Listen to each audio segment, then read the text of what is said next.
Hey guys, it's your boy Sandy here, and I'm back with another video. And in this video, I'm gonna be showing you how to change your Xbox gamer picture. So let's go into the video. So first, you could download an image. Once you download the image that you want to open the Xbox app. You want to download the Xbox app. Once you get the Xbox app, you want to load in to your Xbox thing.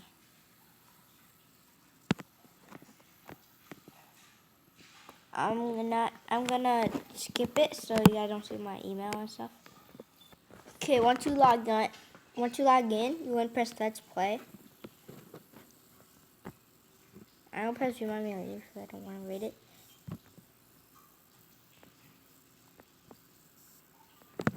And then you want to press the home button. Press your customize button, and then you want to press Change Game Pic. Then choose a custom picture. Go to Gallery, and then you could pick anything. Bye guys, I'll like this video, give it a big thumbs up, and subscribe, and I'm out. Peace.